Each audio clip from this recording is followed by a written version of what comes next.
Louvado seja o nome do Senhor. Irmãos, vamos à palavra do dia. Uma palavra muito bonita.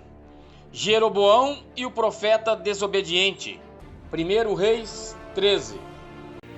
Mas vamos voltar um pouquinho para trás em 12:26, que diz que um dos reis de Israel na época, Jeroboão, por cobiça ensinou mentiras ao povo, incentivando-os a adorarem bezerros de ouro.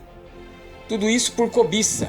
Mas o Senhor, Deus único e digno de adoração por tudo que Ele é, designou uma tarefa a alguém que a própria palavra de Deus não expõe o nome, mencionando-o apenas como um homem de Deus. Quero dizer para os irmãos que a tarefa desse homem era profetizar contra aquela adoração desviada que Jeroboão fazia e ainda levava o povo israelita a fazer. Aí duas características, irmãos, que eu gostaria de falar. Primeiro, é que o nome dele não foi revelado. Simplesmente fala como um homem de Deus.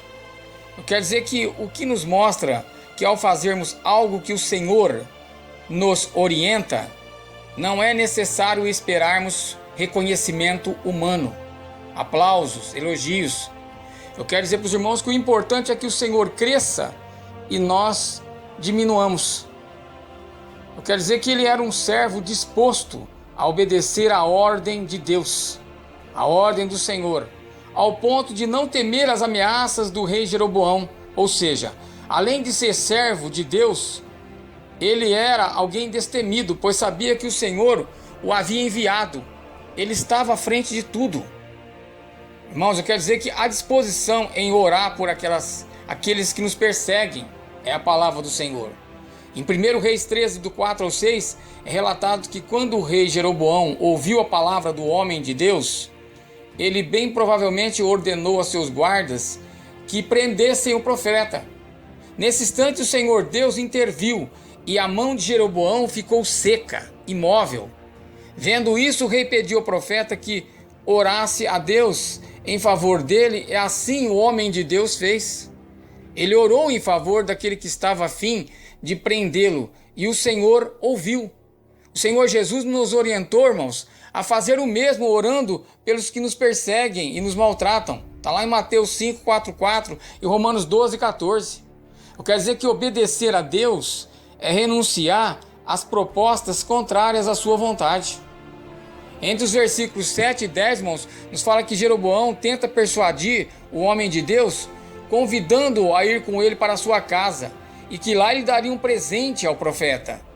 Foi uma proposta tentadora, mas o homem de Deus tinha em seu coração o propósito de obedecer ao Senhor, e ele rejeitou a sugestão de Jeroboão, falando a ele da ordem que havia recebido de Deus: não comerás pão e nem beberás água, e não voltarás pelo caminho por onde viestes.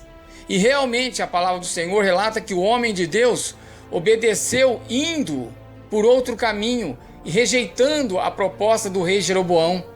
Mas eu quero dizer para os irmãos que após fazer aquilo que Deus tem ordenado, não se distrair e nem se acomodar.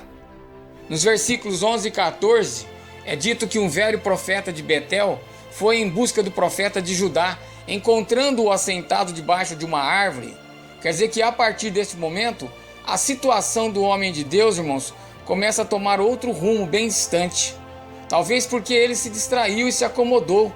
Isso acontece conosco. Quando o Senhor nos dá uma ordem, nós as cumprimos, mas depois não vigiamos, não continuamos orando, não agimos como devíamos agir, e infelizmente brechas para os ataques do inimigo que vão se abrindo. O que aconteceu depois com o homem de Deus foi algo triste. Eu quero dizer para os irmãos que tem que ter cuidado com os velhos profetas. Nem todos aqueles que se rotulam homens, mulheres de Deus, realmente são. Eu disse que nem todos, pois realmente há pessoas comprometidas em anunciar a mensagem de Deus e a obedecer a sua vontade. Mas infelizmente, irmãos, há pessoas que permitem se ensoberbecer, sair da presença, se falar de próprio ele mesmo. Ao ver alguém ser usado pelo Senhor, ao anunciar alguma mensagem ou fazer algo que o Senhor quis que ele fizesse. Isso pode causar, irmãos, um sentimento de inveja, de soberba, de autopromoção, e induzida por essa vontade carnal. Pessoas assim podem querer iludir os homens de Deus com mensagens impactantes ou de efeito, tentando passar a impressão de que ela é mais usada do que você, ou ele é mais usado do que você, ou dizendo que isso ou aquilo foi Deus que mandou. Então, cuidado, tenha muito cuidado com isso e procure até anotar. Não acreditar em tudo que dizem para nós sobre o rótulo de que é Deus que está falando. Eu quero dizer que a partir do versículo 15, o profeta velho de Betel convida o homem de Deus a ir com ele à sua casa e lá comer pão. Mas o profeta de Judá, homem de Deus, responde usando a ordem que o Senhor havia lhe dado: não posso voltar contigo, e nem entrarei contigo, e nem tampouco comerei pão, nem beberei contigo água neste lugar, porque me foi mandado pela palavra de Deus: ali não comerás pão, nem beberás água, e nem voltarás pelo caminho por onde viestes. Versículo 16 e 17, irmãos. Mas o velho profeta de Betel mente para o homem de Deus, dizendo que um anjo havia lhe falado por ordem do Senhor. Eu quero dizer, irmãos, que para fazê-lo voltar para comer pão e beber água. E infelizmente o homem de Deus caiu na conversa do velho profeta. Ele acabou desobedecendo a ordem que Deus havia lhe dado, acreditando no que o profeta de Betel lhe disse, talvez por distração ou outro motivo que a gente não sabe qual. O que acontece, irmãos, conosco é que muitas vezes o Senhor suavemente ele fala conosco, ele testifica algo em nosso coração, mas infelizmente, irmãos, acabamos dando crédito a muitas palavras persuasivas que ouvimos em tantos lugares, inclusive em pregações. De vez em quando você topa com algum profeta velho ou com uma profetisa velha por aí, que podem lhe dizer ter recebido por meios sobrenaturais uma mensagem de Deus para você. É preciso tomar muito cuidado. Se o recado de Deus para você por meio desse profeta contrariar a orientação original do Senhor, não caia nessa cilada. Em alguns casos, é bom meditarmos em alguns versículos. A palavra do Senhor nos fala aqui em Atos 17:11, examinando cada dia nas Escrituras se essas coisas são assim ou não. 1 João 4:11 também fala: amados, não creia a todo espírito, mas provai se os espíritos são de Deus, porque já muitos falsos profetas se têm levantado no mundo.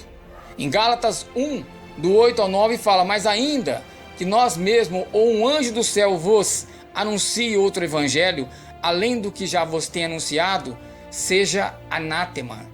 Assim como já dissemos, agora de novo, também vos digo, se alguém vos anunciar outro evangelho, além do que já recebeste, seja anátema.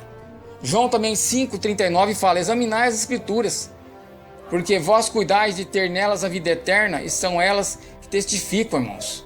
Quer dizer que o inimigo, como um leão, busca alguém para quem possa tragar.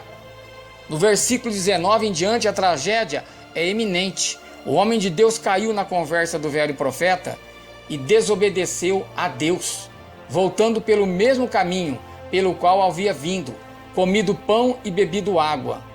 O que não deveria ser feito.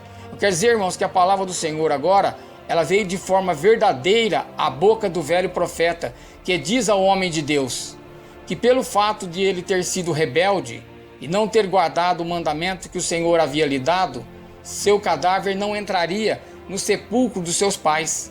O que aconteceu foi mencionado no versículo 30. No caminho um leão o encontrou e o matou, mas esse leão sequer tocou no jumento que levava o homem de Deus. Isso foi consequência, irmãos, da sua desobediência. Eu quero dizer, louvado seja o nome do Senhor, que o Senhor nos orienta na sua palavra. Está aqui em Pedro 5,8, para sermos sóbrios e vigiarmos, algo que o homem de Deus não fez. Eu quero dizer que, pois o nosso adversário, o diabo, está como um leão, buscando alguém a quem possa tragar. Se a palavra do Senhor nos orienta a fazer isso, então façamos. O leão matou aquele homem de Deus por conta da sua desobediência, por ele não ter sido sóbrio. Ele se distraiu, não vigiou. Então cabe a nós, irmãos, estarmos atentos, buscando o conhecimento da palavra de Deus e não cairmos nas armadilhas do inimigo. Louvado seja o nome do Senhor, aleluias.